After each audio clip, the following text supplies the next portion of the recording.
They found her floating face down between two cargo ships at dawn. But here's what the police never told you.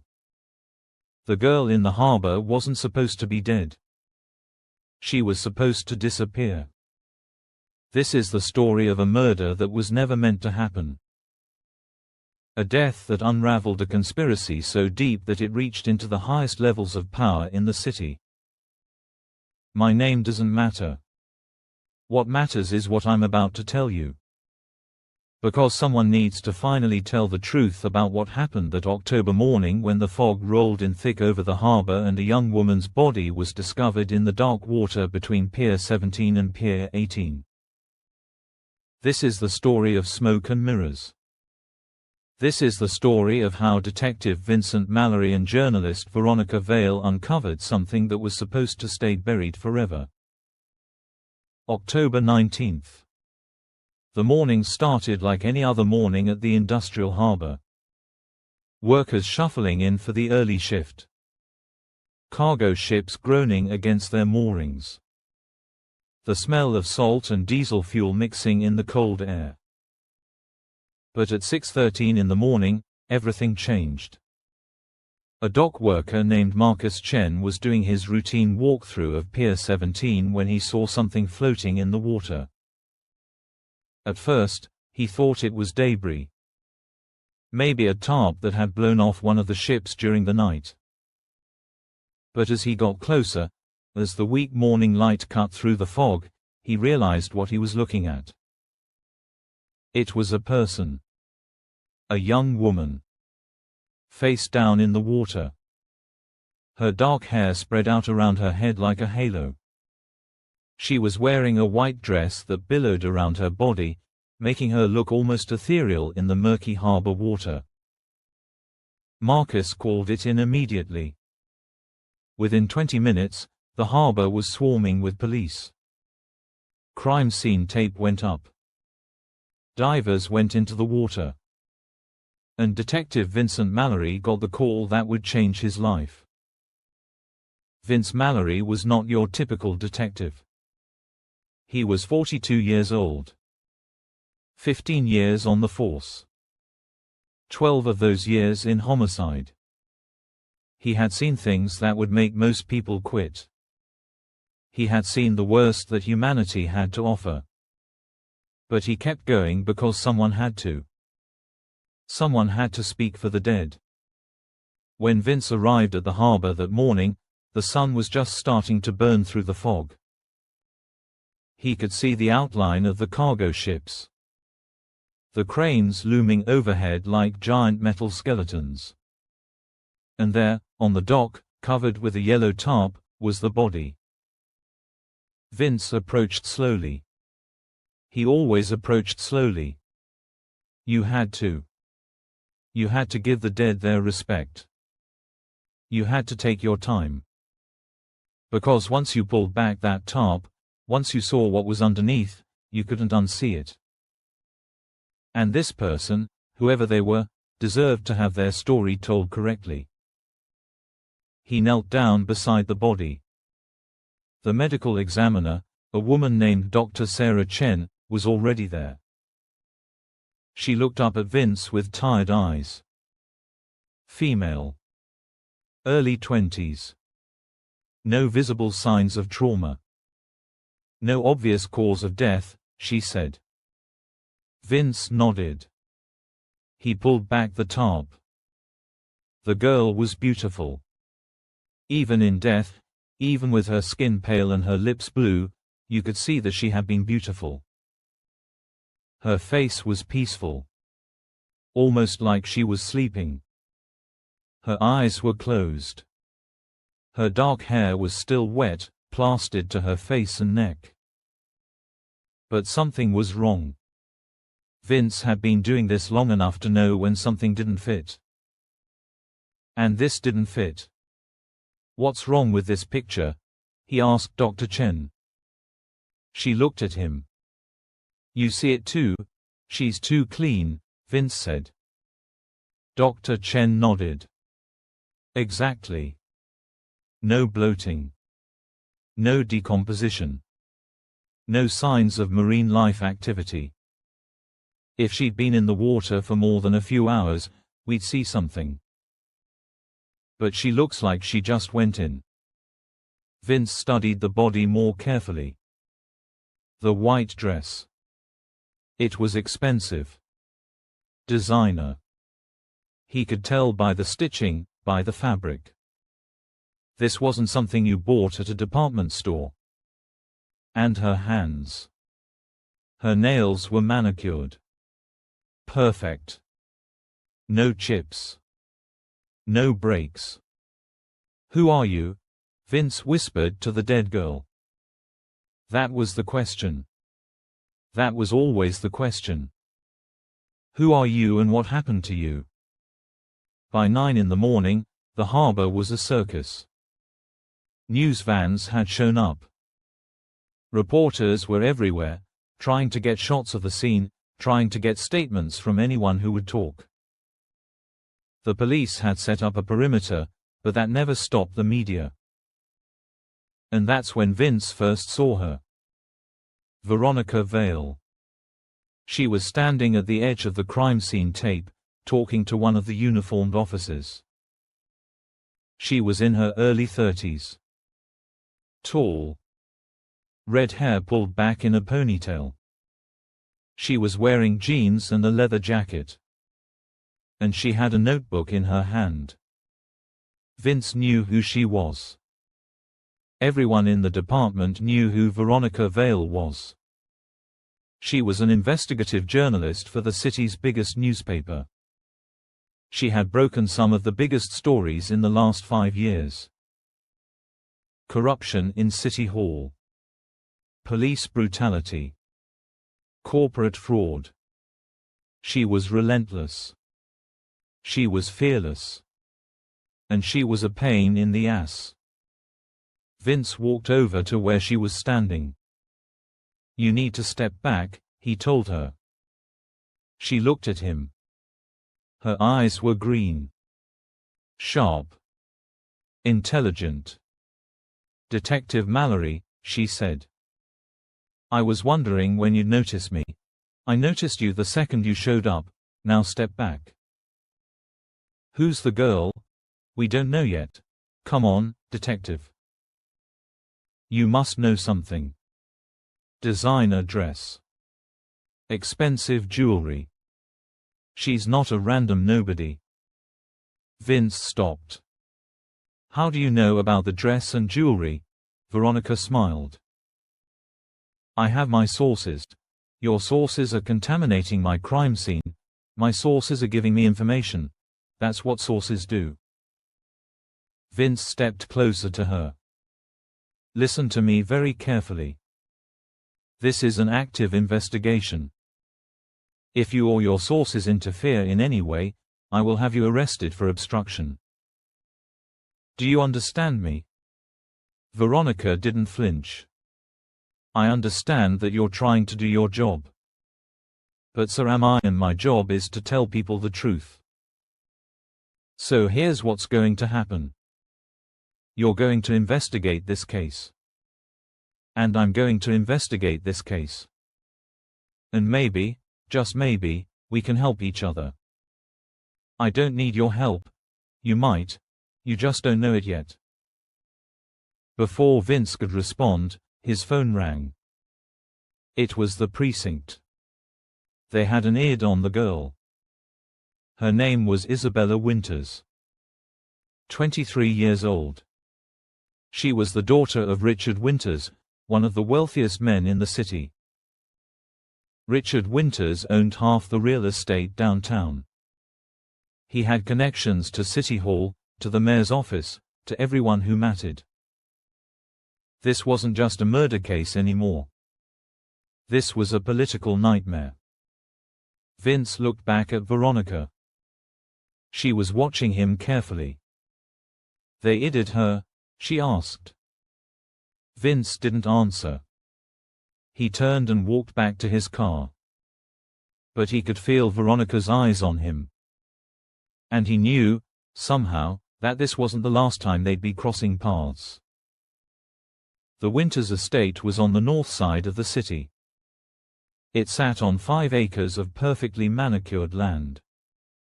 The house itself was a mansion. 3 stories. Stone and glass. It looked more like a museum than a home. Vince pulled up to the front gate and showed his badge to the security guard. The gate opened slowly, and Vince drove up the long driveway. This was the part of the job he hated the most. Telling people that their loved one was dead. It never got easier. It never would. He parked in front of the house and got out. Before he could even reach the front door, it opened. A man stood there. Tall. Silver hair. Expensive suit. Richard Winters. "You're the detective," Richard said. It wasn't a question. "Yes, sir. Detective Mallerie. I'm sorry for your loss." Richard's face was like stone. No emotion. No tears. Just a cold, hard stare. "Come in," he said. Vince followed him into the house. The interior was exactly what you'd expect. Marble floors. High ceilings. Expensive art on the walls. Everything was perfect. Everything was controlled. They went into a study. Richard closed the door behind them and gestured for Vince to sit. "Tell me what happened to my daughter," Richard said. Vince sat down. "We're still investigating. Her body was found in the harbor this morning. We don't have a cause of death yet, but we're treating this as a suspicious death." Suspicious? That's a nice way of saying murder. "We don't know that yet." Richard walked over to a bar cart and poured himself a drink. He didn't offer one to Vince. "My daughter was murdered," Richard said. "I know it. You know it. The question is who and why. That's what I'm trying to find out. Can you tell me when you last saw Isabella?" Richard took a drink. 3 days ago. She came here for dinner.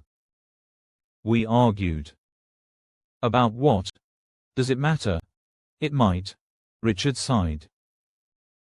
Isabella wanted to throw her life away. She wanted to be an artist.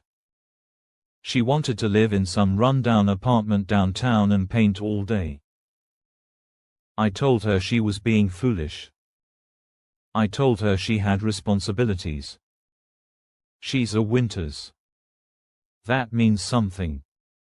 How did she respond? She told me I didn't understand her. She told me I never understood her. Then she left. That was the last time I saw her. Vince made notes. Did she have any enemies? Anyone who might want to hurt her? Richard laughed. It was a bitter sound. Detective, when you're as wealthy as we are, everyone's an enemy. But Isabella? She was harmless. She just wanted to paint and live in her own little world. Who would want to kill her? That's what I need to find out. I'll need to see her room. Talk to her friends. Get a sense of who she was. Richard nodded. Do whatever you need to do. Just find out who did this. And when you do, I want him to pay. There was something cold in Richard's voice. Something that made Vince uncomfortable. This wasn't just a father grieving for his daughter. This was something else. Something darker. Vince spent the next hour going through Isabella's room. It was on the 3rd floor of the mansion. And it was nothing like the rest of the house. Where the rest of the house was cold and perfect, Isabella's room was warm and chaotic. The walls were covered with paintings. Abstract pieces. Portraits. Landscapes. Some were beautiful. Some were disturbing. All of them were passionate. There were books everywhere. Art books. Poetry. Philosophy. Her bed was unmade. Clothes were scattered across the floor. It looked like the room of a person who was alive. A person who was messy and real and human. Vince went through her things carefully. He found her notebook on her desk. He'd take that back to the precinct and have the guys go through it. But what caught his attention was a journal. It was leather-bound. Old. The kind of thing you'd find in an antique shop. Vince opened it and started reading. The entries went back 2 years. Most of them were about art, about her struggles to be taken seriously, about her frustration with her father. But as Vince read further, the tone changed. 6 months ago, Isabella had met someone. She didn't name them in the journal. She just called them M. M understands me, one entry read. M sees me for who I really am. Not as Richard Winter's daughter. Not as an heiress. Just as Isabella. Just as me. The entries about M continued. They were meeting in secret. Isabella was falling in love. But there was also fear in her words. M says we need to be careful, another entry read. M says there are people who wouldn't understand. People who would try to keep us apart. But I don't care. I love M. And nothing else matters. The last entry was from 1 week ago. M told me something tonight. Something that changes everything. I don't know what to do. I don't know who to trust. But I have to figure this out. Because if what M says is true, then everything I thought I knew is a lie. Vince closed the journal. This was important. This was the key. He needed to find out who M was. He took the journal and the notebook and headed back downstairs. Richard was waiting for him in the foyer.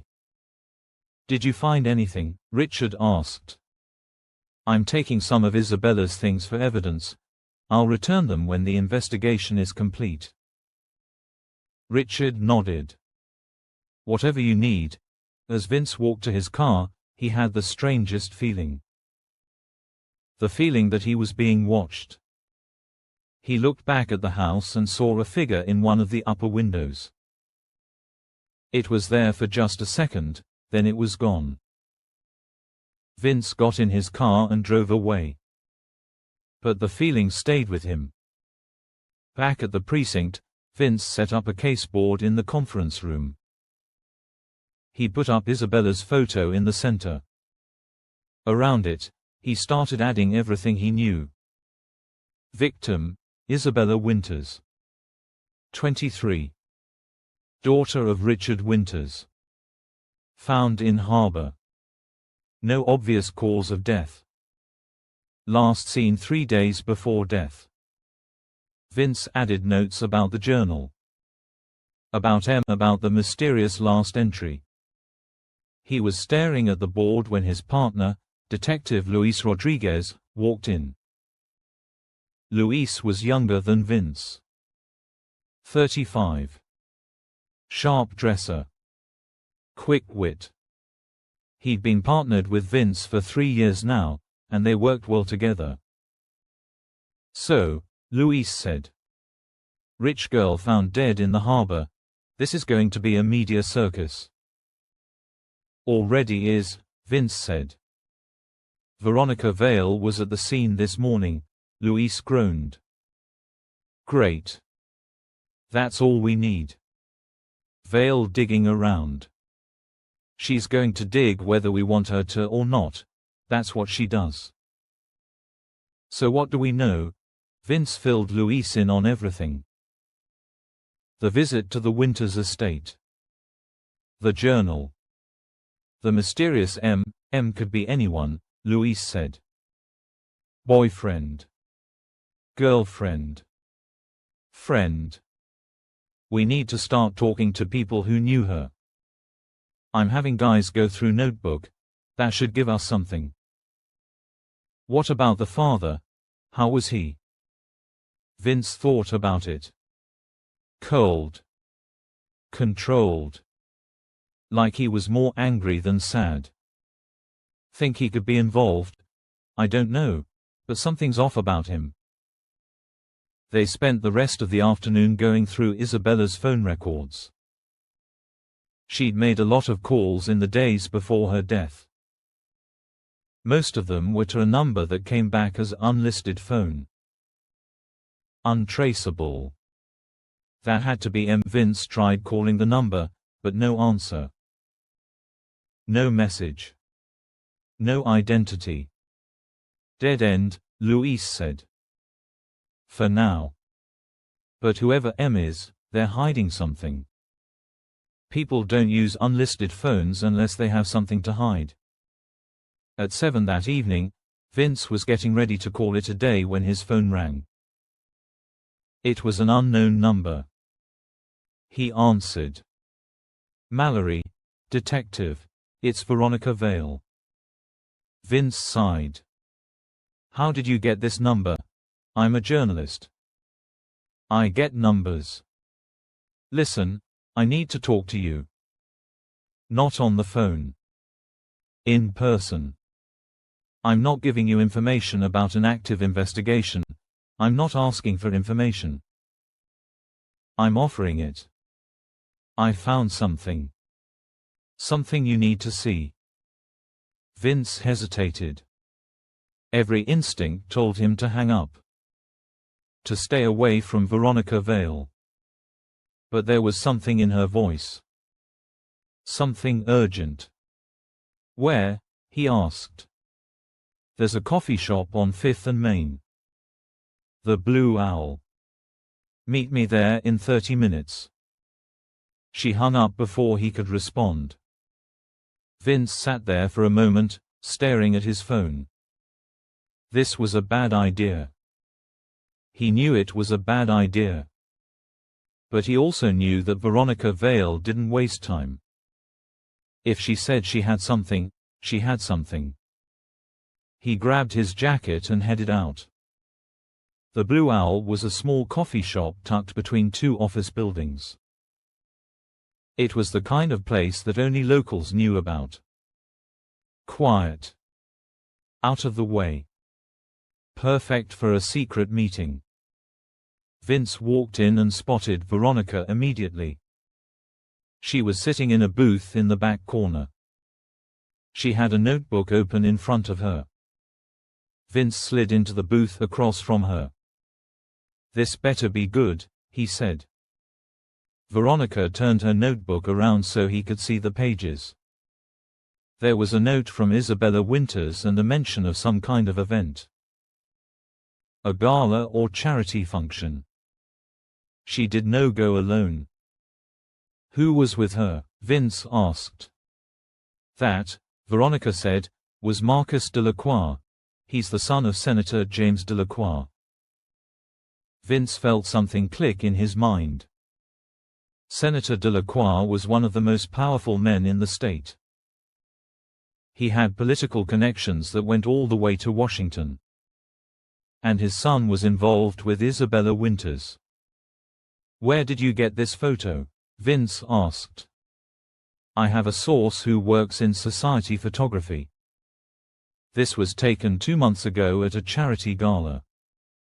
Isabella and Marcus were trying to keep their relationship quiet, but my source noticed them sneaking off together multiple times that night. Why would they keep it quiet? Veronica leaned forward. Think about it. Richard Winters and Senator Delacroix are business rivals. They hate each other. They've been fighting over development deals and city contracts for years. If their kids were dating, it would be a scandal. It would be a problem. Vince studied the photo. You think Marcus is M? I think it's a strong possibility, and I think there's more to this story than just a secret relationship. Like what? Veronica pulled out another document. It was a printout of an article from a business journal. 3 weeks ago, she said, Richard Winters submitted a bid for a major development project downtown. It's worth hundreds of millions of dollars. The contract was supposed to go to Winters' company. But at the last minute, Senator Delacroix used his influence to push the contract to one of his own companies. Winters lost the bid. He lost a fortune. Vince read the article. So you think this is revenge? Winters kills Isabella because she's involved with the senator's son. No, I think it's bigger than that. I think Isabella found out something. Something that connected her father and Senator Delacroix. Something that got her killed. Vince looked at Veronica. You're speculating. I'm investigating, just like you. The difference is, I have a badge. You don't. If you interfere with this case, I will arrest you. Veronica closed her notebook. You can threaten me all you want, detective. But we both know I'm right. This case is about more than just a dead girl. It's about power. It's about money. And it's about people who will do anything to protect their secrets. She stood up and put on her jacket. I'm going to keep digging, she said. You can either work with me or against me, your choice. She walked out of the coffee shop, leaving Vince alone with his thoughts. He sat there for a long time, thinking about what Veronica had told him. She was right about one thing. This case was bigger than it seemed. And if Marcus Delacroix was involved, things were about to get very complicated. Vince's phone buzzed. It was a text from Luis. Guys just finished with Isabella's notebook. You need to see this. Come back to the precinct now. Vince paid for his coffee and headed out. When Vince got back to the precinct, Luis was waiting for him in the conference room. He looked excited. What did you find? Vince asked. Luis pulled the notebook. Isabella's notebook was a goldmine. She kept detailed records of everything. Notes. Documents. Photos. And she was looking into something. Something big. What? Luis opened the pages. There were dozens of documents. Financial records. Property deeds. Corporate filings. Isabella was investigating her father, Luis said. She was digging into his business dealings, and she found something. Vince leaned closer to the notebook. What did she find? Money laundering. Richard Winters has been using his real estate companies to launder money for years. Millions of dollars. Maybe more. And it's not just his money. He's laundering money for other people. Powerful people. Who? Luis pulled up another document. It was a list of names. Names that made Vince's blood run cold. City councilmen. Business executives. And right at the top of the list, Senator James Delacroix. Holy shit, Vince whispered. It gets better, Luis said. Or worse, depending on how you look at it. Isabella sent these documents to someone. 3 days before she died. She sent everything to an address that we traced back to an investigative journalism organization.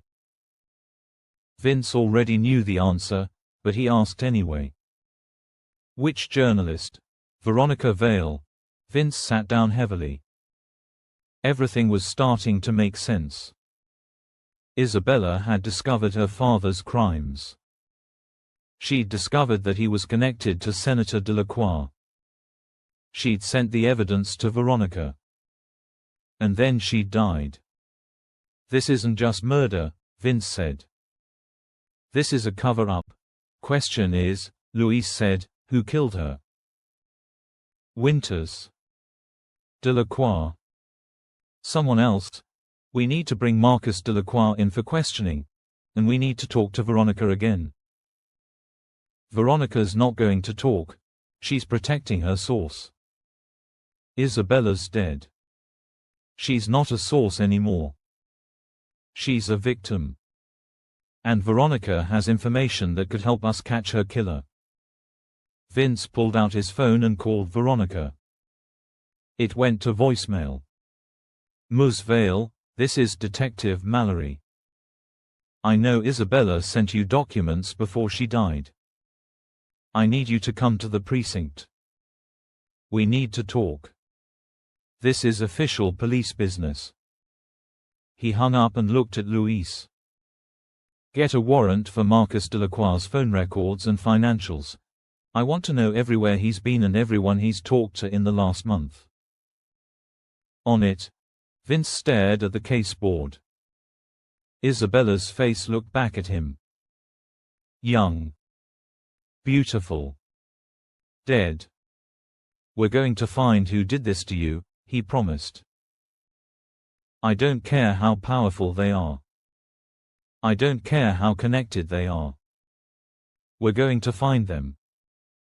But even as he said it, Vince knew this case was going to be dangerous. When you went after powerful people, they pushed back. Hard. He just didn't know how hard. The next morning, Vince's phone rang at 5:30. He was already awake, going over case files at his kitchen table. He answered on the first ring. Mallerie. It was Louise. His voice was tight. Scared. Vince. You need to get down here. Now. Where? The Blue Owl coffee shop. The place where you met Vale yesterday. Vince felt his stomach drop. What happened? Just get here. Vince threw on clothes and drove across town. His mind was racing. What had happened at the coffee shop? Was Veronica okay? When he arrived, the street was blocked off. Police cars everywhere. Crime scene tape. The same circus as the harbor.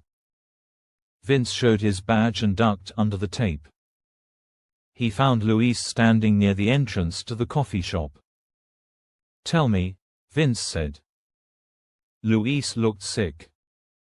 There was a fire last night. Around 3 in the morning.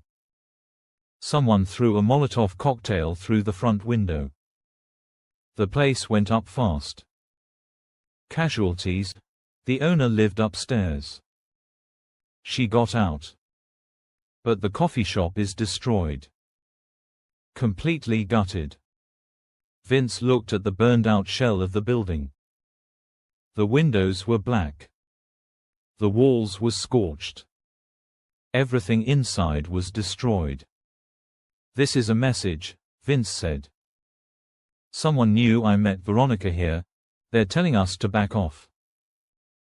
It gets worse, Louise said. I tried calling Vale this morning to warn her. Her phone's disconnected. I sent officers to her apartment. She's gone. Neighbors said they saw her leaving late last night with a suitcase. She's running. Can you blame her? Someone just firebombed a coffee shop because you two met there. She knows she's a target. Vince pulled out his phone and tried calling Veronica again. Nothing. He left another message.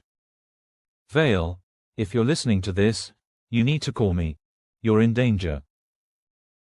I can protect you, but you need to come in."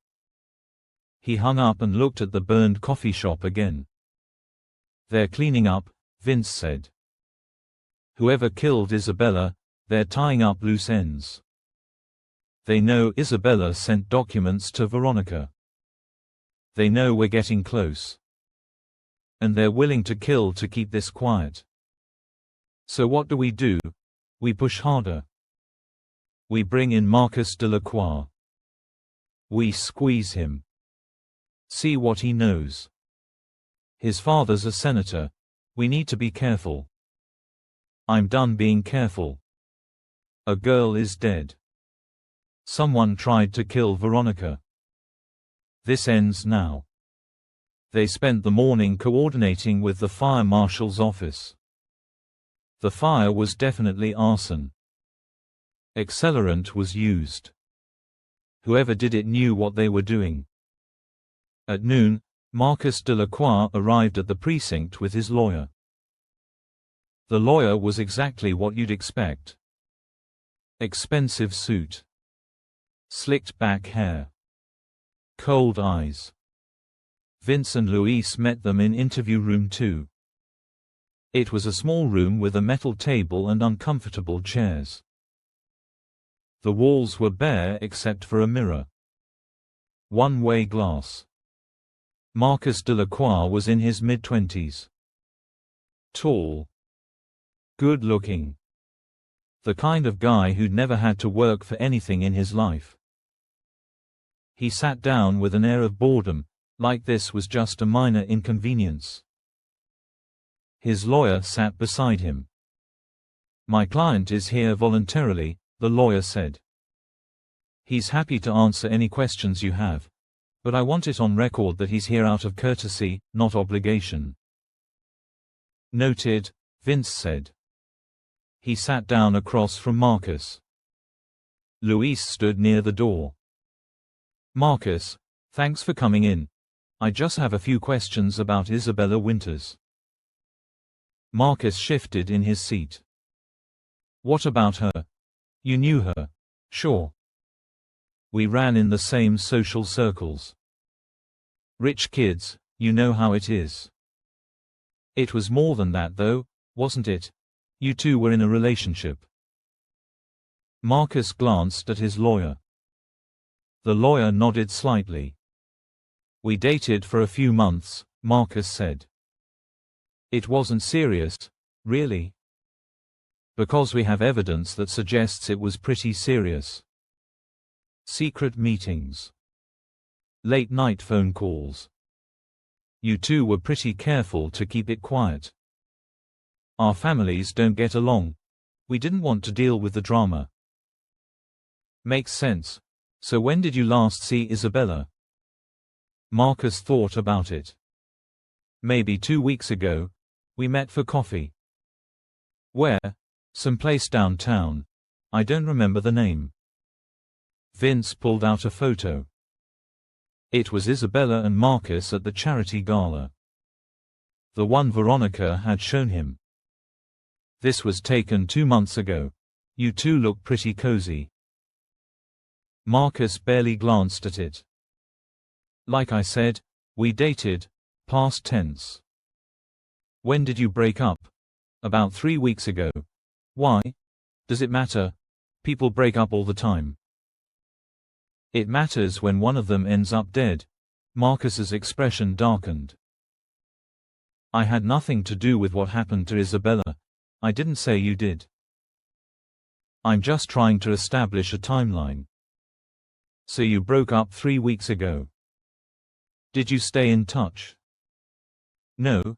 You didn't call her, text her?" "No." Vince pulled out Isabella's phone records. "That's interesting. Because according to her phone records, you called her 6 times in the last week. She also called a burner phone number 37 times. You wouldn't happen to know anything about that, would you?" Marcus's jaw tightened. His lawyer leaned over and whispered something in his ear. "No comment," Marcus said. "Come on, Marcus. You can do better than that. Why were you calling Isabella if you'd broken up? I was checking on her. She was upset. I was worried. Upset about what? Her father. She said he was involved in something bad. She said she'd found evidence. Now they were getting somewhere. What kind of evidence? She didn't tell me. She just said it was serious. She said she didn't know who to trust. Did she mention sending this evidence to anyone? Marcus hesitated. She said she was going to give it to a journalist, someone who could expose the truth. Veronica Vale. Marcus didn't respond, but his expression confirmed it. Vince leaned forward. Here's what I think happened. Isabella found out her father was involved in money laundering. She found out your father was involved too. She decided to go public with it. But someone found out what she was planning. And they killed her to keep her quiet. Marcus's lawyer stood up. That's enough. This interview is over. My client has been cooperative, but you're clearly fishing for information without any real evidence. Unless you're charging him with something, we're leaving. Vince stood up too. You're free to go. For now. But Marcus, let me give you some advice. If you know something, if you're protecting someone, you need to come forward. Because whoever killed Isabella, they're still out there. And they're cleaning up loose ends. You could be next. Marcus looked shaken, but he didn't say anything. He and his lawyer left. Luis walked over to Vince. Think he's involved? Luis asked. I think he knows more than he's saying. But I don't think he killed her. He genuinely seemed scared. So who did? Someone with a lot to lose. Someone who's willing to kill to protect their secrets. Vince's phone rang. It was an unknown number. He answered. Mallerie, detective. It was Veronica. Her voice was quiet. Tense. I got your messages. Where are you? I can't tell you that. But I need to meet with you. I have the documents Isabella sent me. You need to see them. Veronica, someone firebombed the coffee shop. They're after you. You need to come in. Let me protect you. I don't trust the police, no offense. Then who do you trust, right now? Only myself. But I'll meet with you. Just you. No backup. No wires. Just you and me. Where?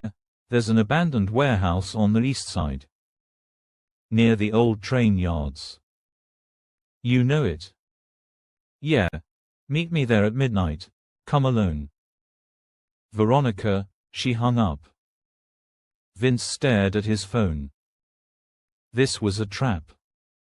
It had to be. Every instinct told him not to go. But he also knew that Veronica had evidence. Evidence that could break this case wide open. He looked at Luis. I'm going to meet Vale tonight, alone. The hell you are. That's a terrible idea. I don't have a choice. She has the documents Isabella sent her. I need to see them. Then I'm coming with you. She said come alone. And you're going to listen to her. Vince, someone's already tried to kill her. This could be a setup. I know, but I have to take that risk. Luis shook his head. You're going to get yourself killed, maybe. But a girl's dead, and I'm not going to let her killer walk free. Not when we're this close. The rest of the day dragged by. Vince tried to focus on other aspects of the case, but his mind kept drifting to the meeting. To Veronica. To the warehouse. At 11 that night, he left the precinct. He didn't tell anyone where he was going. He drove across town to the east side. The old train yards were exactly what they sounded like. Abandoned. Rusted train cars sitting on overgrown tracks. Crumbling buildings. Broken windows. It was the kind of place where bad things happened. Vince parked his car a block away and walked the rest of the distance. He had his gun in his shoulder holster. His phone in his pocket. And a bad feeling in his gut. The warehouse was a massive brick building with a corrugated metal roof. Half the windows were broken. Graffiti covered the walls. The front door was hanging off its hinges. Vince checked his watch. Midnight. He walked inside. The interior of the warehouse was dark.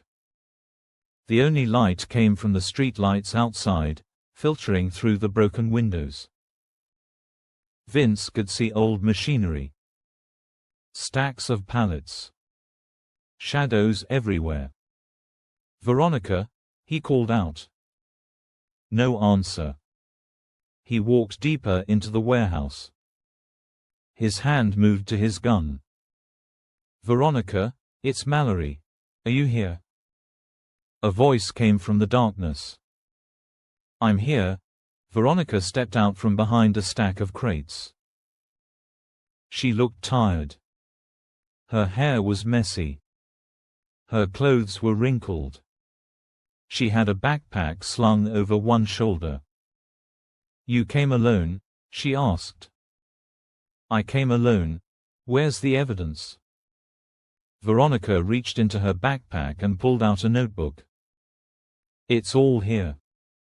Everything Isabella found. Financial records. Shell companies. Bank transactions. It's all connected. Richard Winters has been laundering money for years. And he's not the only one.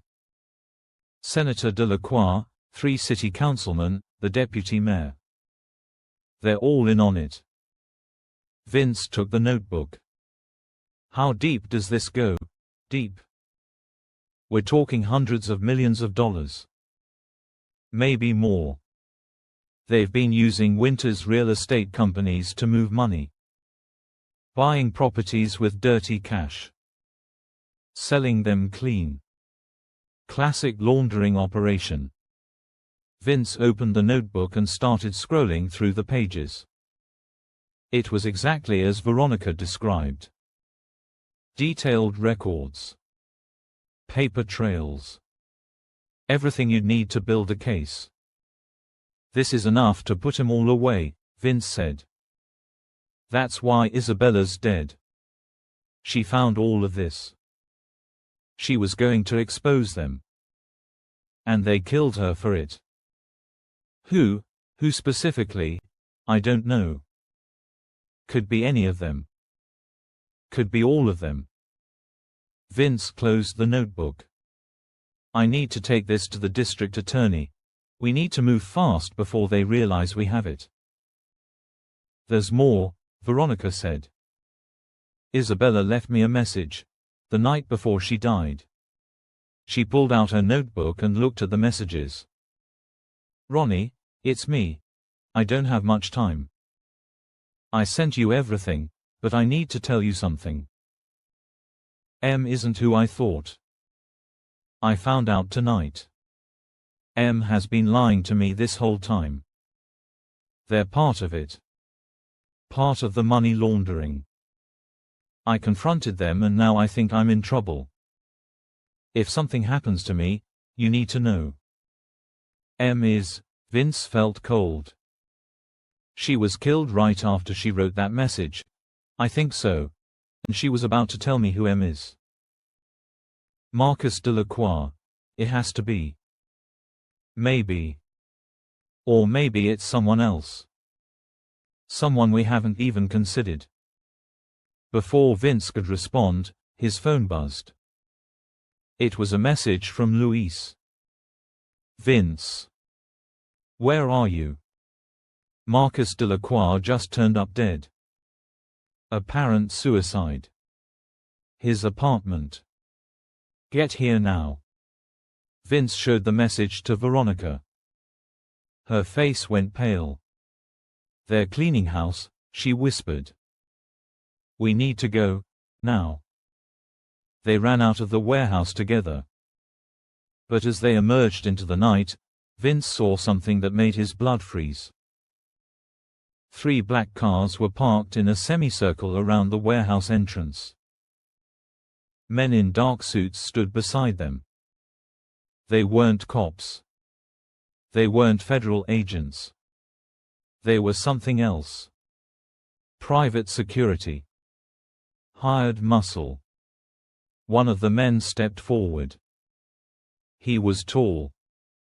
Shaved head. Built like a tank. Detective Mallerie. Ms. Vale. We need you to come with us. Vince's hand went to his gun. Who are you? That doesn't matter. What matters is that you have something that belongs to our employer. The notebook. Hand it over. Not happening, the man smiled. It wasn't a friendly smile. I was hoping you'd say that. The men started moving forward. Vince drew his gun. NYPD. Everyone stay where you are. The men didn't stop. Vince fired a warning shot into the air. The sound echoed through the empty train yards. The men stopped. But only for a second. Then they spread out, flanking Vince and Veronica. Run, Vince shouted. They ran back into the warehouse. Vince could hear footsteps behind them.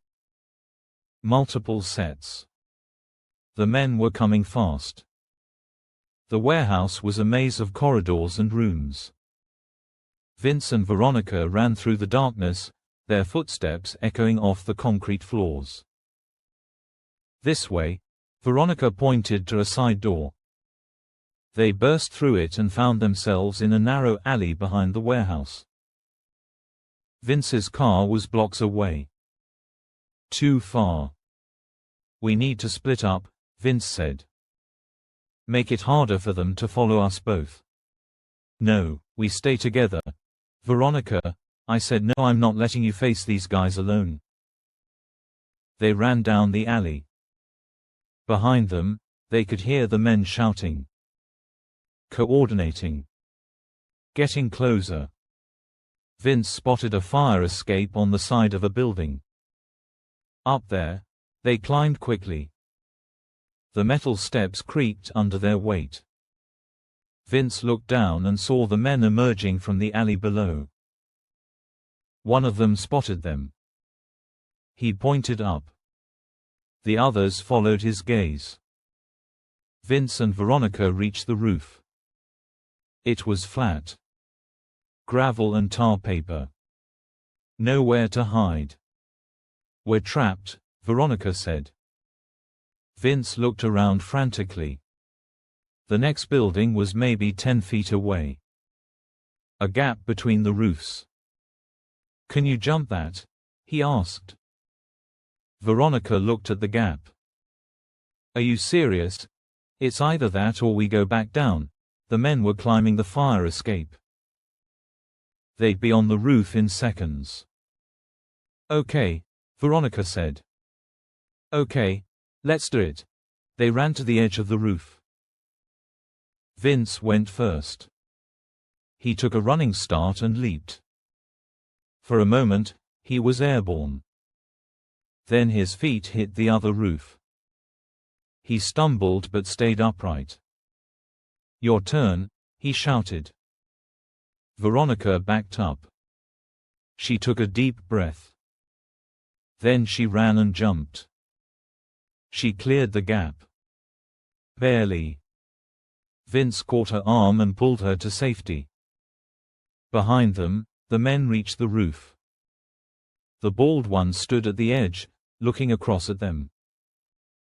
"You can't run forever," he shouted. "Watch me," Vince muttered. They ran across the roof to another fire escape and climbed down. They were back at street level now, blocks away from the warehouse. Vince pulled out his phone and called Luis. "Luis. I need backup. East side. Near the train yards. Multiple hostiles. Armed. Possibly private security. On our way. Hang tight." They kept moving. Staying in the shadows. Avoiding main streets. After what felt like hours but was probably only 15 minutes, they heard sirens. Police cars converged on the area. The black SUVs scattered. Luis pulled up in his unmarked car. Vince and Veronica climbed in. "What the hell happened?" Luis asked as he drove away. "Someone doesn't want us seeing what's on this notebook," Vince said, holding up Isabella's notebook. "And Marcus Delacroix is dead. Apparent suicide. But I'm betting it was murder." Luis shook his head. "This is getting out of control. We need to bring in the feds. This is bigger than us." "No. Not yet. We don't know who we can trust. If Senator Delacroix is involved, he has connections everywhere. FBI. U.S. Marshals. Everyone. So what do? We go to the media. We make this public. Once it's out in the open, they can't bury it." Veronica leaned forward from the back seat. "I can help with that. I have contacts at every major news outlet. We get this story out, it goes national. But first," Vince said, "we need to figure out who M is." Isabella was about to tell Veronica in that voice message. "Marcus is dead, so if he was M, that's a dead end. But maybe it's someone else." Luis drove them back to the precinct. It was 2 in the morning now. The building was mostly empty except for the night shift. They went into the conference room and opened Isabella's notebook. Vince, Luis, and Veronica spent the next several hours going through every page, looking for any clue about M's identity. "Wait," Veronica said. "Look at this." She pulled up a note. It was from Isabella to someone with the name MLVX, MLVX. Vince read aloud. "Those could be initials. Marcus's middle name was Laurent," Luis said. "ML that fits. But what about VX?" Veronica asked. Vince thought about it. Then something clicked. Winters, Vincent, Xavier. They all looked at each other. "Vincent Xavier Winters," Luis said. "Does Richard Winters have a brother? A son?" Vince pulled out his phone and searched. It took a few minutes, but he found it. Richard Winters has a younger brother. Maxwell Leopold Victor Xavier Winters. He goes by Max. 4 initials, Veronica said. MLVX, where is he? Luis asked.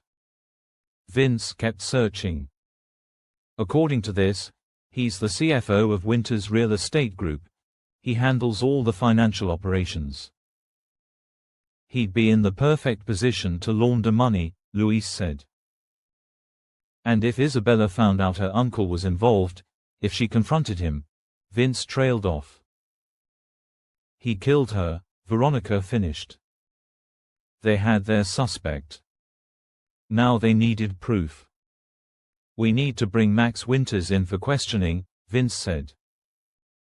But we need to be careful. If he's as connected as his brother, he'll lawyer up immediately. We have the notebook, Luis said. That's evidence. It's evidence of money laundering, but we need to connect him directly to Isabella's death. Veronica was scrolling through more pages. Wait. There's a note here. It's dated the night Isabella died. I'm recording this just in case. I'm meeting M tonight. I confronted him about what I found. He said he could explain everything. He said to meet him at the harbor. Pier 17. I don't know if I should go. But I need to know the truth. I need to hear him say it. Pier 17. Where Isabella's body was found. She went to meet M at the harbor, Luis said. And she never came home. Max Winters killed her, Vince said. He lured her there and he killed her. But how do we prove it? Veronica asked. Vince thought about it. Luis was already on his phone. I'll call harbor security. Get him to confirm if they saw anything. While Luis made the call, Vince sat back and looked at the case board. All the pieces were coming together. The money laundering. The cover-up. The murder. It all led back to Max Winters. But there was still something bothering him. Something that didn't quite fit. Why Marcus Delacroix? He asked out loud. Veronica looked at him. What do you mean? Why is Marcus dead? If Max Winters killed Isabella, why kill Marcus? Maybe Marcus knew something, Luis suggested, hanging up his phone. Maybe he was a loose end. Or maybe, Veronica said slowly, Marcus wasn't a victim. Maybe he was part of it. Vince turned to her. Explain. Think about it. Marcus was dating Isabella. He had access to her. He knew what she was investigating. What if he was feeding information back to Max Winters? What if he was the one who told them Isabella was getting too close? And then they killed him to tie up loose ends, Luis added. It made sense. Terrible, tragic sense. Senator Delacroix is involved in the money laundering, Vince said. His son was dating Isabella. Marcus could have been the inside man, keeping tabs on what Isabella knew. Reporting back. But why kill him? Veronica asked. Because once Isabella was dead, Marcus became a liability. He knew too much. He could connect the dots. So they made it look like a suicide. Luis's phone rang. He answered, listened for a moment, then hung up. Harbor security is pulling the footage now. They'll have it ready in an hour.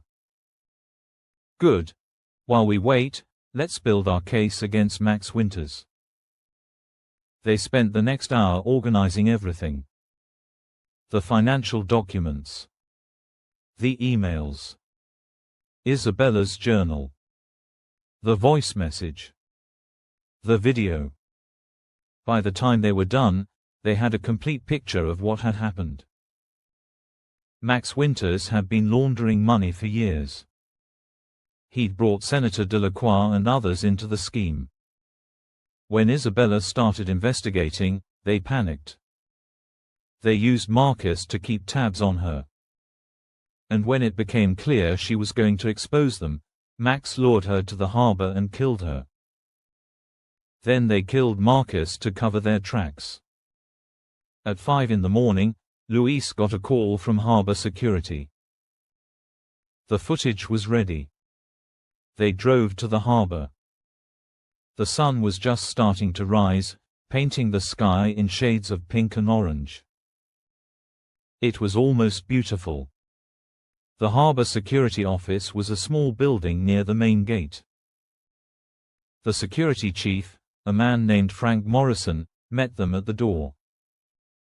I pulled everything from the night of October 19, Frank said. Pier 17 and the surrounding area. He led him to a room full of monitors. He pulled up the footage and started playing it. The timestamp showed 11:47 p.m. The camera had a clear view of Pier 17. For several minutes, nothing happened. Then a figure appeared. It was Isabella. She was wearing the white dress. She looked around nervously, checking her phone. "She's waiting for someone," Veronica whispered. At 11:53, another figure appeared. A man. He approached Isabella. They talked for a few minutes. The camera was too far away to hear what they were saying, but their body language told a story. Isabella was upset. Gesturing. The man was trying to calm her down. Then, suddenly, the man grabbed Isabella. She tried to pull away. They struggled. And then the man pushed her. Isabella fell backward, over the edge of the pier, into the water. Vince felt sick. They just watched Isabella Winters die. "Zoom in on the man," Luis said, his voice tight. Frank zoomed in. The image was grainy, but clear enough. It was Max Winters. "We got him," Vince said. They had video evidence of Max Winters killing Isabella. It was over. Except it wasn't. "There's more," Frank said. He fast-forwarded the footage. This is from about 20 minutes later. Another figure appeared on the screen. This one was harder to make out. They were wearing a dark hoodie, their face hidden. The figure walked to the edge of the pier where Isabella had gone in. They looked down at the water. Then they pulled out a phone and made a call. "Who is that?" Veronica asked. Frank zoomed in, but the angle was wrong. They couldn't see the person's face. "Keep playing," Vince said. The figure finished their call and walked away. But as they passed under a light, they turned slightly. Just for a second, their face was visible. Vince's blood went cold. It was Richard Winters. Isabella's father had been at the harbor the night she died. He'd watched his own daughter go into the water. And he'd done nothing to save her. "Oh my God," Veronica whispered. Luis looked at Vince. He knew. Richard Winters knew his brother was going to kill Isabella. He was there. He let it happen. "More than that," Vince said. "He helped plan it. He called someone after she went in. Probably to confirm the job was done." "Why?" Veronica asked. "Why would a father let his own daughter die?" "Money," Vince said bitterly. "It always comes down to money." Isabella was going to expose the money laundering. She was going to destroy everything Richard had built. So he sacrificed her to protect his empire. They stood there in silence, staring at the frozen image of Richard Winters on the screen. "We need to arrest them both," Luis finally said. "Max and Richard, now." "Agreed. But we do this by the book. We get arrest warrants. We bring in the DA. We make sure everything is airtight. These people have money and power. One mistake and they walk." Vince pulled out his phone and called the district attorney's office. It took some convincing, but once the DA heard what they had, she agreed to meet them immediately. By 8 in the morning, they had arrest warrants for both Max and Richard Winters. They also had warrants for several other individuals connected to the money laundering scheme, including associates of Senator Delacroix. The DA wanted to move fast before anyone could flee the country. They assembled a team. Uniformed officers. SWAT. Everyone they needed for a high-profile arrest. At 9:30, they arrived at the Winters estate. Vince led the team up to the front door. He rang the bell. A moment later, the door opened. It was Richard Winters. He looked surprised to see so many police officers. "Detective Mallerie, what's this about?" Vince pulled out the arrest warrant. "Richard Winters, you're under arrest for conspiracy to commit murder, accessory to murder, and money laundering." Richard's face went pale. "This is absurd. I want my lawyer." "You can call your lawyer from the station. Turn around and put your hands behind your back." For a moment, Richard just stood there. Then, slowly, he turned around. Vince cuffed him and read him his rights. "Where's Max?" Vince asked. "I don't know. I haven't seen him in days." "Don't lie to me, Richard. This will go easier if you cooperate." Richard didn't respond. They put him in the back of a patrol car. Meanwhile, another team had gone to Max Winters' apartment downtown. Luis called Vince. "He's not here. Place looks like it was cleared out in a hurry. I think he ran." Vince cursed. "Put out an APB. Check airports, train stations, bus terminals." He can't have gotten far. But even as he said it, Vince knew that Max Winters had money and resources. He could be anywhere. They brought Richard Winters back to the precinct and put him in an interrogation room. His lawyer arrived within the hour. A woman named Catherine Drake. She was one of the best defense attorneys in the city. Vince and Luis sat across from Richard and Catherine. "My client maintains his innocence," Catherine said. "Whatever evidence you think you have, it's circumstantial at best. We have video footage," Vince said. "Footage of your client at Pier 17 the night his daughter died. Footage of him watching his daughter go into the water and doing nothing to save her." Richard's expression didn't change, but something flickered in his eyes. "Fear."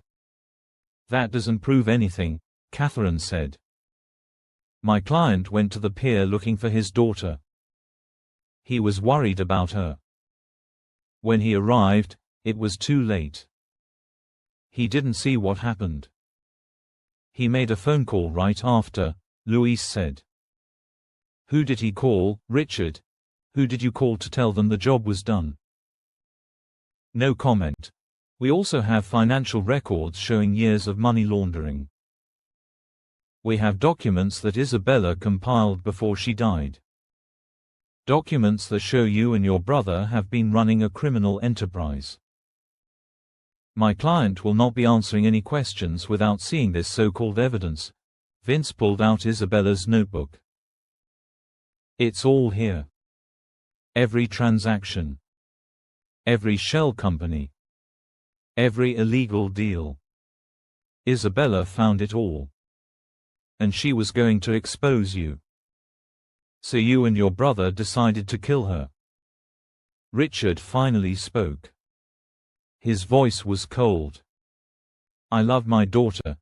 Then why did you let her die?" "I didn't. You were there, Richard. We have you on camera." "I was there. But I didn't kill her. I went to the pier because Max called me. He said Isabella was in trouble. He said he was going to talk to her, convince her to stop digging into our business. I got there too late. By the time I arrived, she was already in the water. I called 911.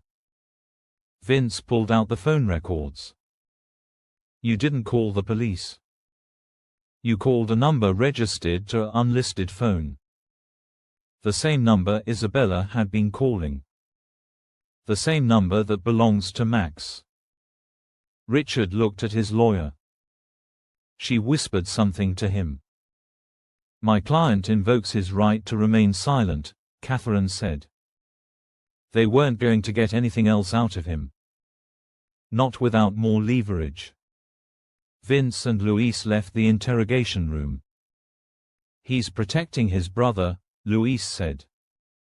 Or he's protecting himself. Either way, we need to find Max. Over the next few days, the case exploded in the media. Veronica published her article, detailing the entire money laundering scheme. The story went national. Cable news picked it up. Media was ablaze with outrage. Senator Delacroix gave a press conference denying any involvement. He claimed he was a victim, that Richard and Max Winters had deceived him. Nobody believed him. Within a week, Senator Delacroix announced he would not seek re-election. Several city councilmen resigned. The deputy mayor was arrested. The whole thing was unraveling. But Max Winters was still in the wind. Vince became obsessed with finding him. He spent 16-hour days reviewing the evidence, following leads, interviewing anyone who might know where Max had gone. Nothing. It was like Max had vanished into thin air.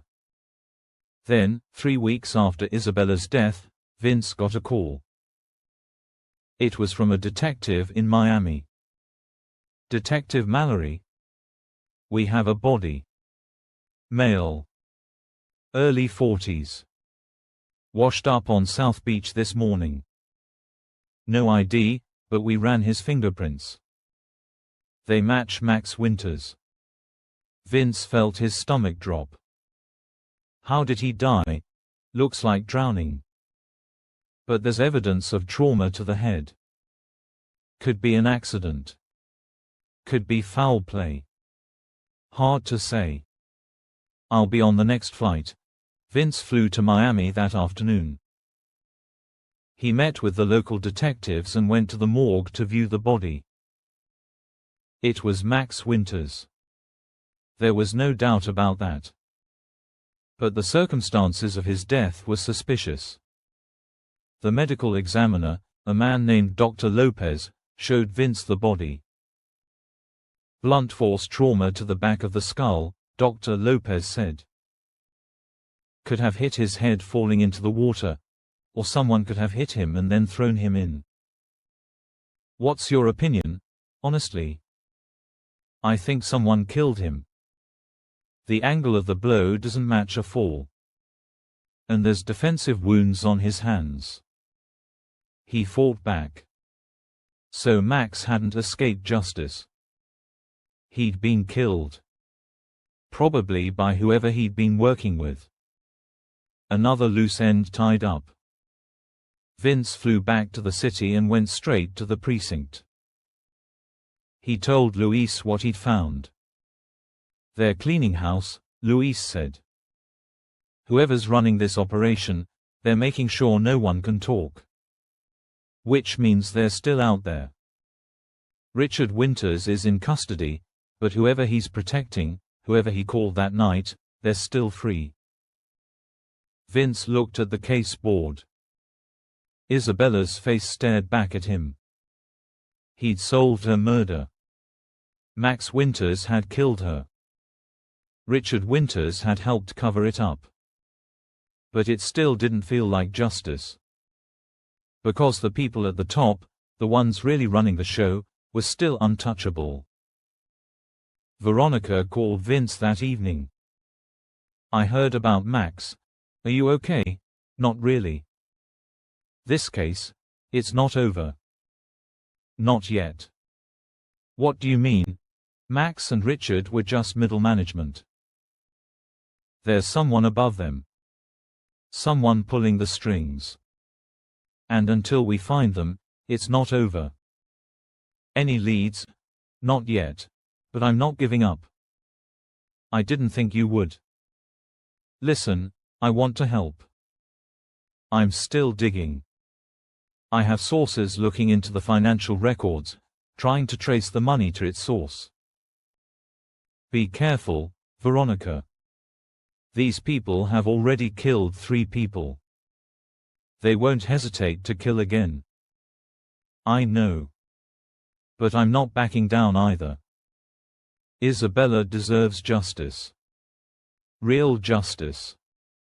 Over the next few weeks, Vince and Veronica worked together, following the money trail. It was complicated. Shell companies within shell companies. Offshore accounts. Layers and layers of misdirection. But slowly, they started to see a pattern. All the money, ultimately, led back to a single source. A holding company called Chimera Investments. Chimera Investments was owned by a man named Victor Castellane. Vince had never heard of him. But when he started digging, he realized why. Victor Castellane was a ghost. He had no social media presence. No public records. No photographs. It was like he didn't exist. But he did exist. And he was very, very wealthy. Veronica found a connection. 20 years ago, Victor Castellane had been a business partner of Richard Winters. They'd started a real estate company together. But the partnership had ended badly. There had been a lawsuit. Accusations of fraud. The whole thing had been settled out of court and sealed. What if it never really ended? Veronica suggested. What if they've been working together this whole time, just in secret? Then Castellane would be the mastermind. He's the one who set up the money laundering operation. He's the one who ordered the hits. But why? What's his endgame? That was the question Vince couldn't answer. Why would someone with that much money and power risk everything to launder more money? The answer came from an unexpected source. Richard Winters' lawyer, Catherine Drake, called Vince. "My client wants to make a deal," she said. Vince met her at the DA's office. Richard was there, looking older and more tired than Vince had ever seen him. "What kind of deal?" the DA asked. Catherine folded her hands on the table. "My client is willing to provide testimony against Victor Castellane in exchange for a reduced sentence." "What kind of testimony?" Richard leaned forward. "I can tell you everything. How the operation worked. Who was involved. Where the money came from. All of it. But I want immunity for my cooperation." "Immunity?" the DA laughed. "Your brother murdered your daughter. You helped cover it up. You're not getting immunity." "Then I'll tell you what I can," Richard said. "Victor Castellane has been running a criminal empire for 20 years. Money laundering. Bribery. Extortion. He owns half the politicians in this city. He owned me." "Owned you?" Vince asked. Richard nodded. 20 years ago, I made a mistake. I took money from the wrong people. Russian mob. I was desperate. My business was failing. I needed cash. Victor found out. He used it against me. He said he'd make the problem go away, but in return, I had to let him use my company for his operations." "Money laundering," the DA said. "Yes. He'd give me dirty money. I'd run it through my real estate deals. It would come out clean. I'd take a percentage. So would he. It worked for years. Until Isabella found out. And then Castellane ordered you to kill her," Vince said. Richard's eyes filled with tears. "He said if we didn't handle it, he would. He said he'd kill her and make it look like an accident. He said if I cooperated, if Max did it clean, she wouldn't suffer. I thought maybe we could make it look like she'd just disappeared. Fake her death. Get her out of the country. But Max actually killed her, Luis said. Max panicked. Isabella confronted him. She said she knew everything. She said she was going to the police. Max grabbed her. They struggled. And she fell. Richard was crying now. I didn't want her to die. I loved my daughter. But Castellane, he has power you can't imagine. If I'd refused, he would have killed all of us. Me, Max, Isabella. Everyone. So you chose to save yourself, Vince said coldly. I chose to survive.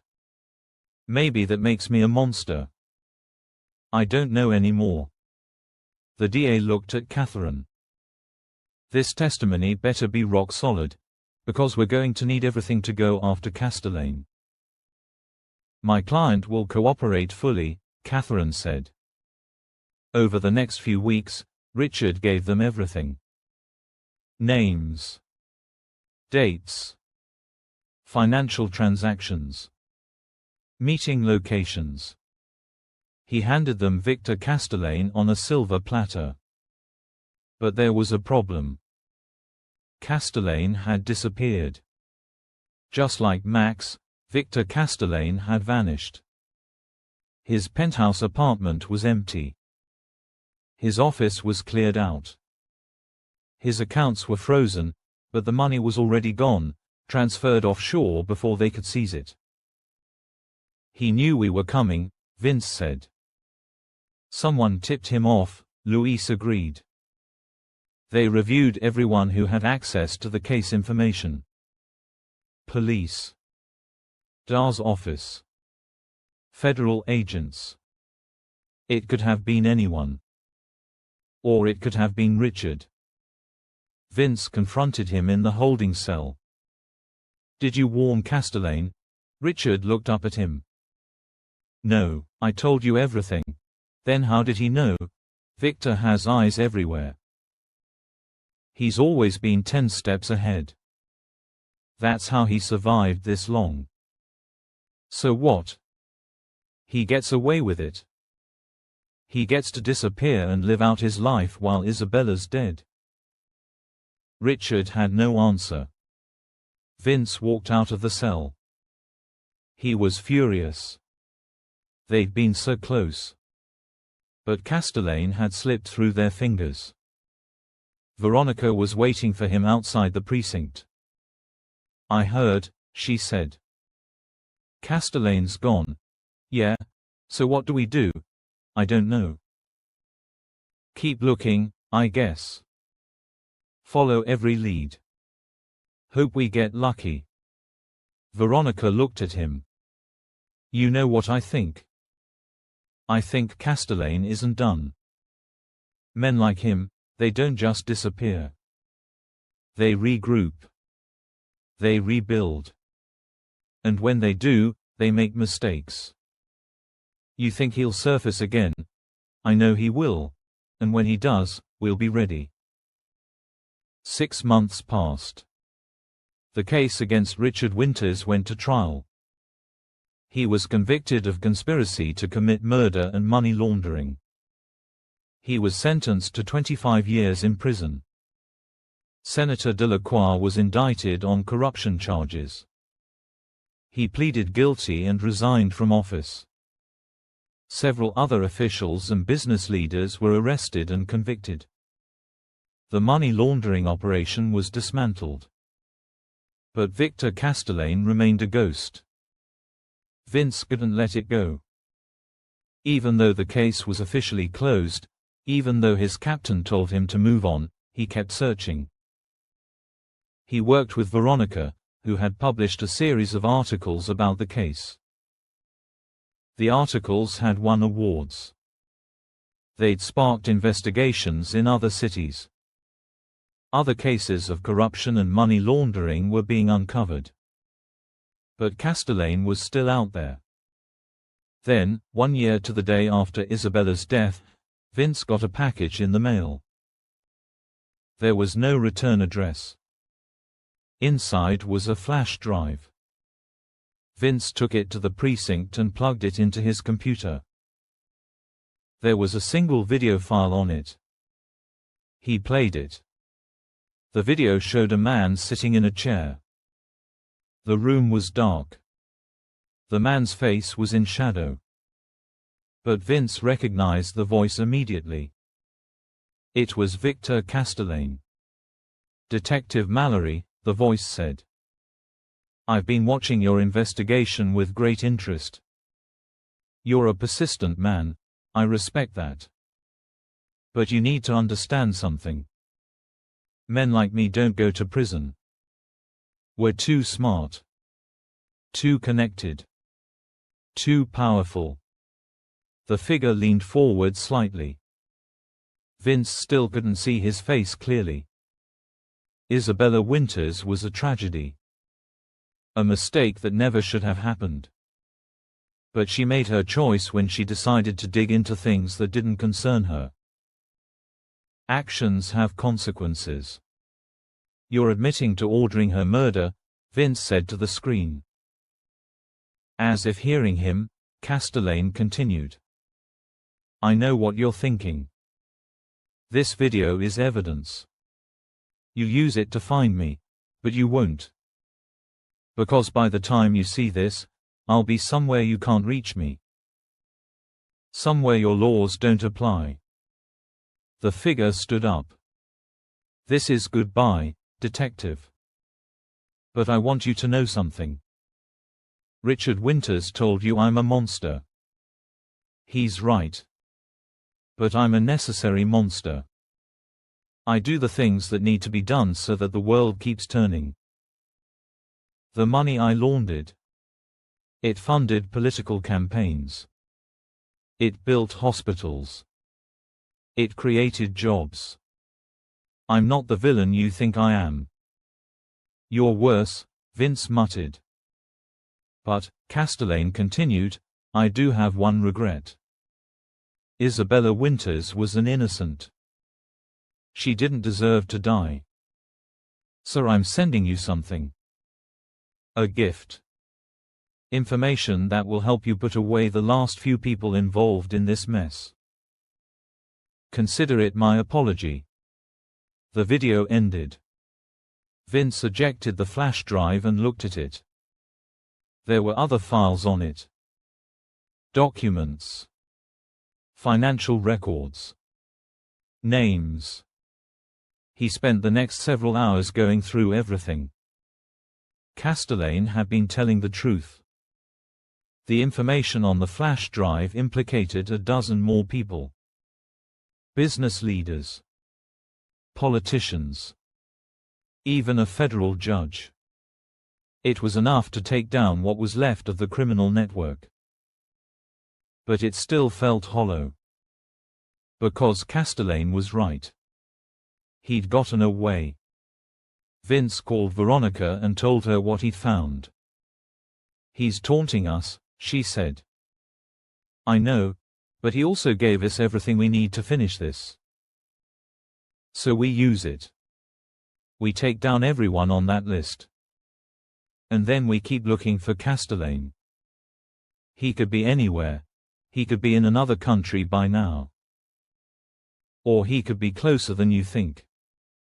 Men like him, they're arrogant. They think they're untouchable. Eventually, they make a mistake." Vince wanted to believe her. But he'd been chasing Castellane for a year. He was tired. And part of him wondered if it was even worth it anymore. Isabella was still dead. Max was dead. Marcus was dead. 3 lives lost because of greed and corruption. "You're right," Vince finally said. "We keep going. We use what he gave us. And we stay alert. Because one day, he will make a mistake. Over the next 3 months, Vince and Luis worked with federal prosecutors to build cases against everyone on Castellane's list. One by one, they made arrests. Business executives. City officials. A federal judge who'd been taking bribes for years. The corruption ran deeper than anyone had imagined. And through it all, Veronica kept digging. She published more articles. She followed money trails. She interviewed witnesses. She became the public face of the investigation, while Vince worked behind the scenes. They made a good team. Better than Vince wanted to admit. One evening, after a particularly long day, they met at a bar downtown. Not for information. Not for work. Just to decompress. You ever think about doing something else? Veronica asked, nursing a glass of whiskey. Like what? I don't know. Something that doesn't involve staring at dead bodies and financial records all day. Vince smiled slightly. Not really my skill set. Mine either. I think we're both addicted to the chase. Maybe. They sat in silence for a moment. Do you think we'll ever find him? Veronica asked. Castellane, I mean. Honestly. I don't know. He's had a year to cover his tracks. He could be anywhere. But you're not giving up. No, I promised Isabella I'd find everyone responsible for her death. I'm not breaking that promise. Veronica looked at him. She was lucky to have you on her case. She'd still be alive if I'd been smarter. If I'd moved faster. You can't blame yourself for what happened. You didn't kill her. No, but I couldn't save her either. Before Veronica could respond, Vince's phone rang.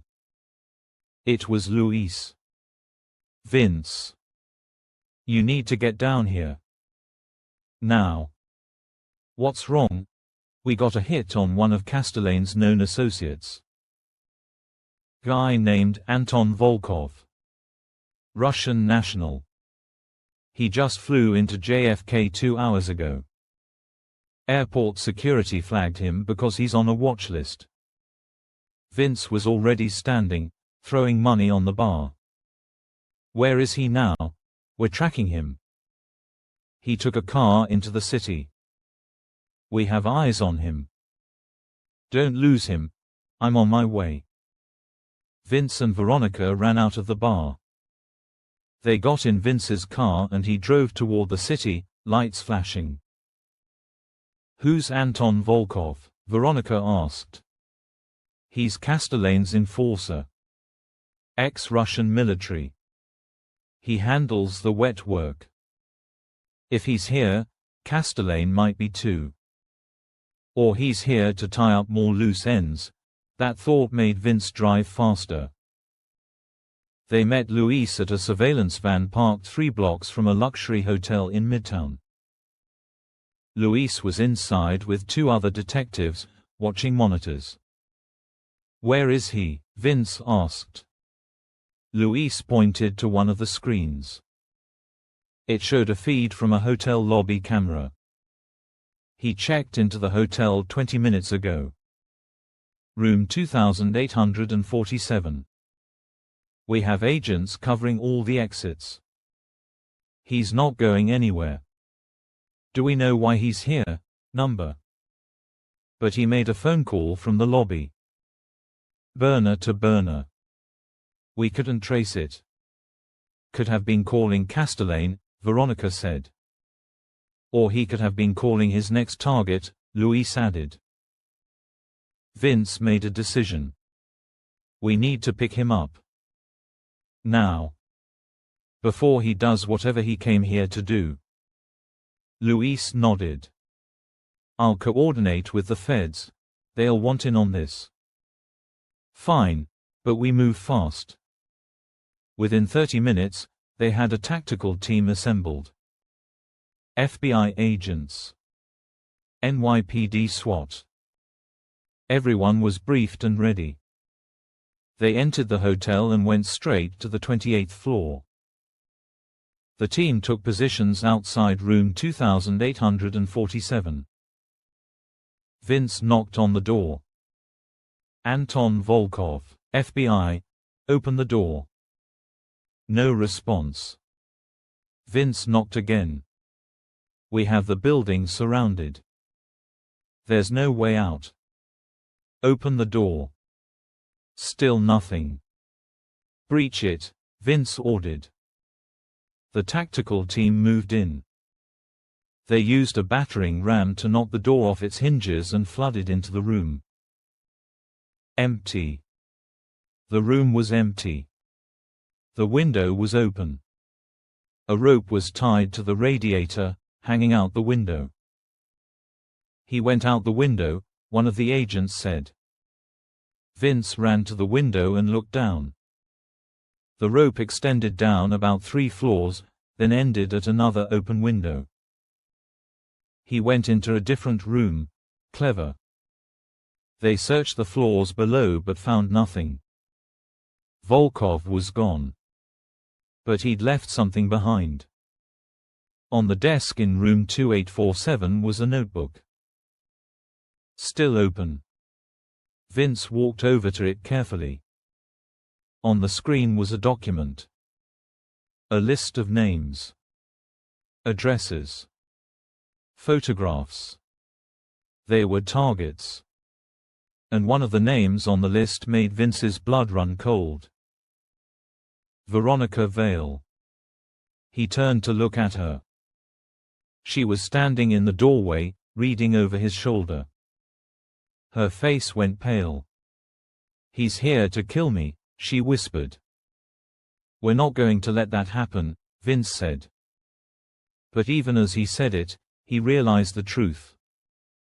Volkov had wanted him to find the notebook. He'd wanted him to see the list. It was another message from Castellane. Stay away. Stop investigating. Or people will die. They evacuated Veronica from the hotel immediately. They put her in protective custody. 24-hour police surveillance. Safe house. The works. But Vince knew it wouldn't be enough. If Volkov wanted to get to her, he would find a way. That night, Vince didn't go home. He stayed at the safe house with Veronica. Luis and 3 other detectives were there too, taking shifts watching the doors and windows. Veronica was pacing in the living room. "This is insane," she said. "I can't live like this. I can't hide forever." "You won't have to. We're going to find Volkov. And when we do, we're going to make him tell us where Castellane is. And if you don't find him," Vince didn't have an answer to that. At 3 in the morning, Vince's phone rang. Unknown number. He answered carefully. "Mallerie, detective, we need to talk." It was Castellane. Vince gestured frantically to Luis, who started tracing the call. "Where are you?" Vince demanded. "Somewhere safe. I'm calling because I want to make a deal." "I don't make deals with murderers. Everyone makes deals, detective. That's how the world works. Here's mine.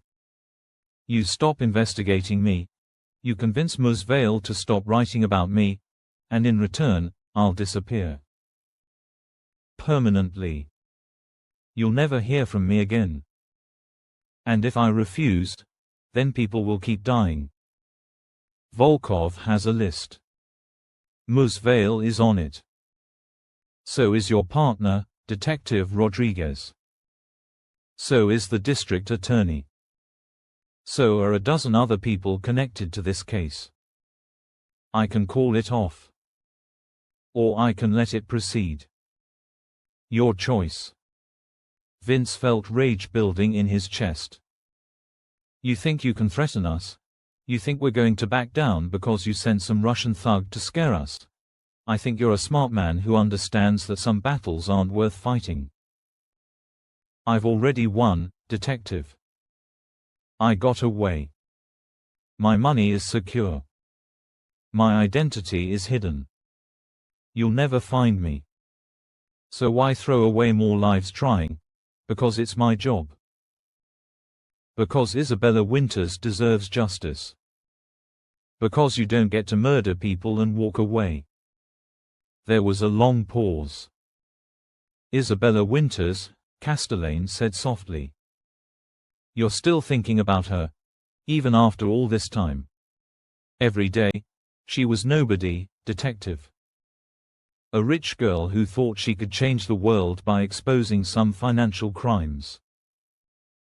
She was naive. Foolish. She threw her life away for nothing. She was brave. She stood up to you. And that's why you killed her. I didn't kill her. Max Winters did. I simply gave the order. There's a difference. Not to me. Another pause. You have 48 hours to decide, Castellane said. After that, Volkov starts working through his list, starting with Vale. The line went dead. Luis looked up from his equipment. We traced it to a cell tower in Queens, but by the time we get there, he'll be long gone. Vince put his phone down. Veronica was standing in the doorway, having heard the entire conversation. What are you going to do? She asked. My job. He'll kill me. He'll kill all of us. Not if we find Volkov first. Over the next 48 hours, every available officer was put on finding Anton Volkov. They checked every hotel, every rental property, every known associate. They monitored airports, train stations, bus terminals. Nothing. Volkov was a professional. He knew how to stay hidden. The deadline came and went. And then, on the 49th hour, Veronica's apartment building exploded. Vince got the call while he was at the precinct. A massive explosion. The entire top floor of the building destroyed. Multiple casualties. He rushed to the scene, his heart pounding. But when he arrived, he learned that Veronica hadn't been there. She'd been at the safe house. The explosion had killed 3 other people. Innocent people. Neighbors. This was another message. Castellane was showing them what he could do. Vince stood in front of the burning building, watching firefighters battle the blaze. He's escalating, Luis said beside him. I know. We can't protect everyone. We can't be everywhere at once. I know. So what do we do? Vince thought about it.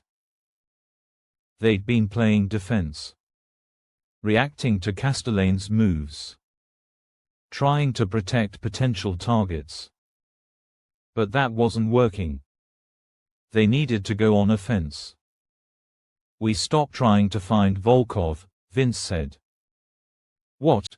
We let him find us. We set a trap. Luis looked at him. Using who as bait, Vince pulled out his phone and called Veronica. I need you to do something for me, he said. And you're not going to like it. The plan was simple but dangerous. Veronica would make herself visible. She'd leave the safe house. Go to her office. Make it look like she was getting back to her normal routine. And they'd wait for Volkov to make his move. Veronica agreed immediately, despite Vince's concerns. If this is how we catch him, then I'm in, she said. You could die. I could die hiding in that safe house too. At least this way, I'm doing something. They set it up carefully. Undercover offices positioned around Veronica's office building. Surveillance cameras. Sharpshooters on nearby roofs. Everyone was in place. Veronica went into her office on a Tuesday morning. She sat at her desk. Worked on her computer. Acted like everything was normal. Hours passed. Nothing happened. Vince was watching from a surveillance van across the street. Luis was with him.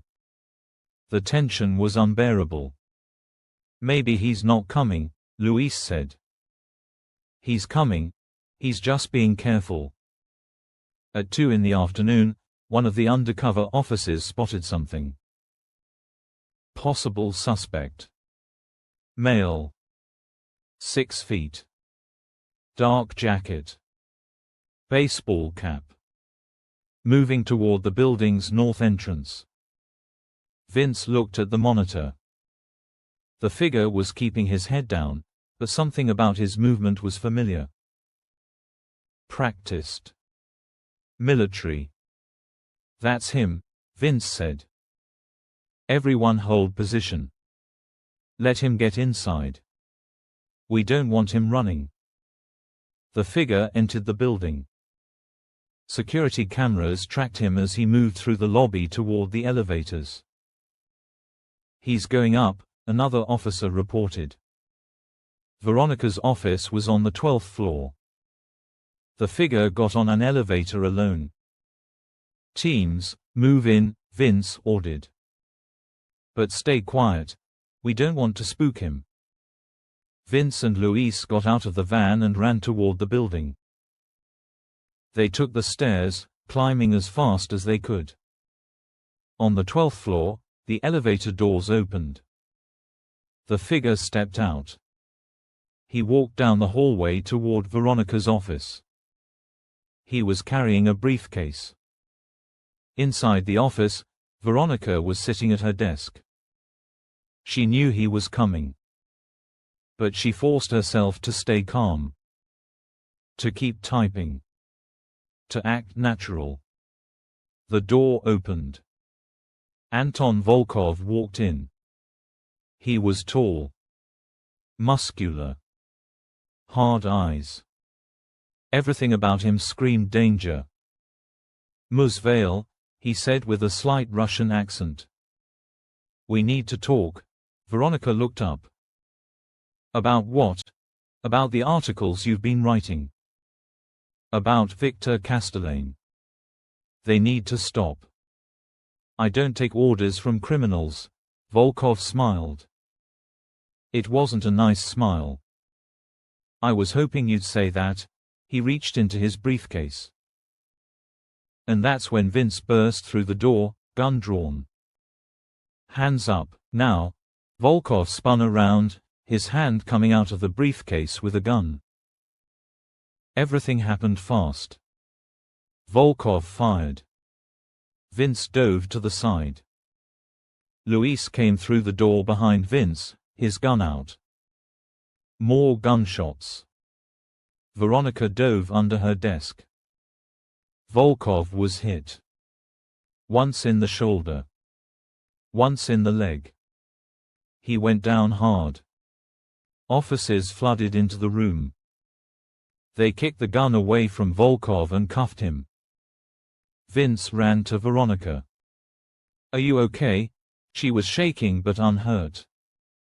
"I'm fine. Is it over?" "Not yet. They took Volkov to the hospital under heavy guard. Once he was stable, they moved him to a secure interrogation room at the precinct." Vince and Luis sat across from him. His shoulder and leg were bandaged. He looked pale but defiant. "Anton Volkov," Vince said. "You're under arrest for attempted murder, terrorism, and about a dozen other charges. You're looking at life in prison. No parole." Volkov said nothing. "But," Vince continued, "there is one way you can help yourself. Tell us where Victor Castellane is." Volkov laughed. It was a harsh, bitter sound. You think I'm going to betray Victor? You're more stupid than I thought. Victor doesn't care about you. He'll let you rot in prison while he lives his life somewhere tropical. Is that what you want? What I want doesn't matter. Victor is untouchable. You'll never find him. Then you have nothing to lose by telling us where he is. Volkov looked at Vince with cold eyes. I have my pride. I have my word.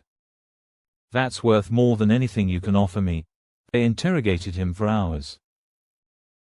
They offered deals. Reduced sentences. Witness protection. Everything. Volkov refused to talk. Finally, exhausted and frustrated, Vince left the interrogation room. Luis followed him out. He's not going to flip.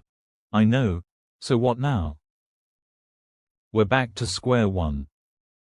Volkov's in custody, but Castellane is still out there. Vince leaned against the wall. He was so tired. This case had consumed over a year of his life. And they were no closer to catching Castellane than they'd been at the beginning. Maybe Castellane was right, Vince said quietly. Maybe he has won. You don't believe that, don't I? He's gone. His money's gone. We have no leads.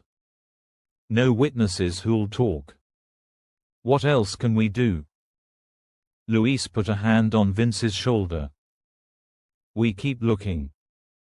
That's what we do. We're cops. We don't give up. Vince wanted to believe that. But he was running out of hope. Then Veronica called. Vince, I found something. What? I've been going through all my research again. Every article. Every interview. Every document. And I found a connection we missed. What connection? Castellane's real name isn't Victor Castellane. That's an alias.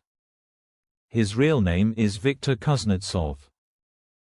He's not American. He's Russian. He came to the country 30 years ago and reinvented himself. Vince felt a spark of hope. How did you find this? Immigration records. I have a source at ICE. Once I had his real name, everything else started falling into place. Viktor Kuznetsov has family still in Russia. A sister. She lives in Moscow.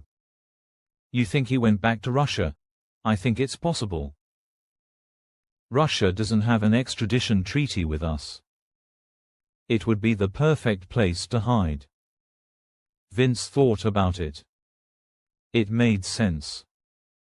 Castellane would have the resources to get into Russia. And once he was there, he'd be untouchable. I need to make some calls, Vince said. He hung up and immediately contacted the FBI's International Division. He explained the situation. They promised to reach out to their contacts in Russia, but they warned him that cooperation was unlikely. The Russian government isn't going to help us catch a wealthy Russian national, the FBI agent told him. Especially not one with connections. So he just gets away with it. Unless you can prove he's a threat to Russian interests, yeah, he gets away with it. Vince wanted to throw his phone across the room. But he controlled himself. There had to be another way. Over the next few weeks, Veronica used every contact she had. She reached out to international journalists, human rights organizations, anyone who might have connections in Russia. And finally, she found someone who could help. A Russian journalist named Dmitry Sokolov. He was known for exposing corruption in the Russian government.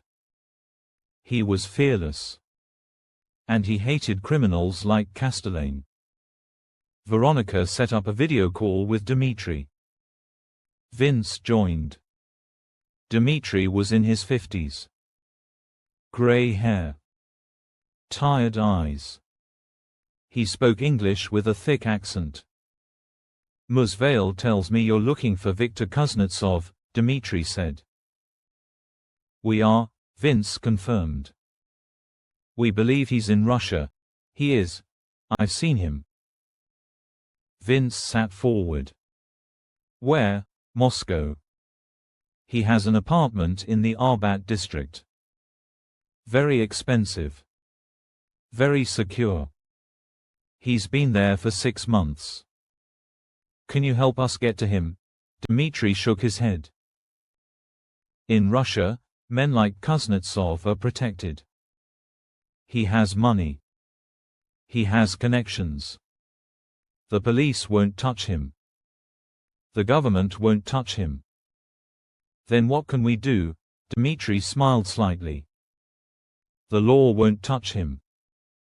But the truth can destroy anyone. You give me evidence of his crimes. Real evidence. Documents. Testimony. Everything.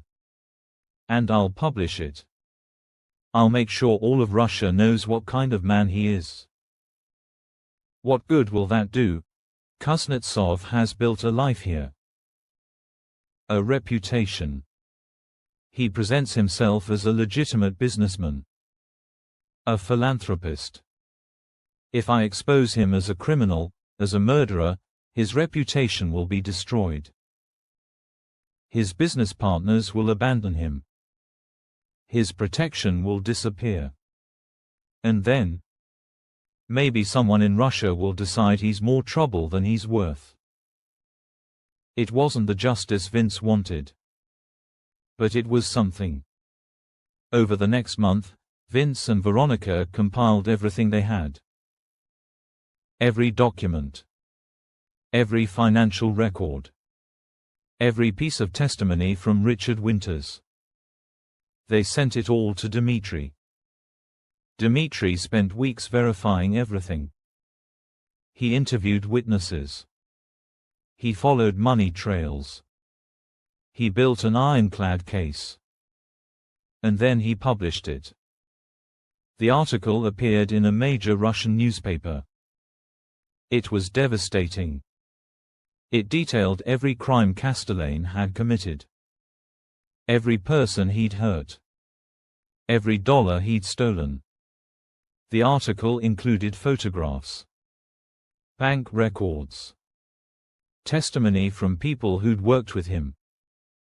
Within days, the story was everywhere. Russian media picked it up.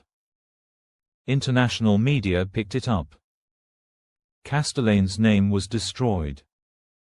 And then, 2 weeks after the article was published, Dmitri sent Vince a message. Kuznetsov is dead. His body was found in his apartment this morning. Single gunshot to the head. The police are calling it suicide. Vince read the message 3 times. Castellane was dead. It wasn't the ending Vince had wanted. He'd wanted to see Castellane in handcuffs. In a courtroom. In prison. But he was dead. And maybe that was enough. Vince called Veronica and told her. It's over, he said. Is it though? She asked. He died on his own terms.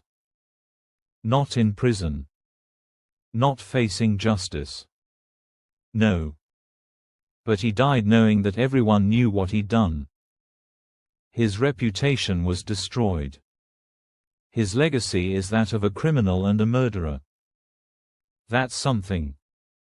Veronica was quiet for a moment. I guess it'll have to be. They met that evening at the same bar where they'd met so many times before.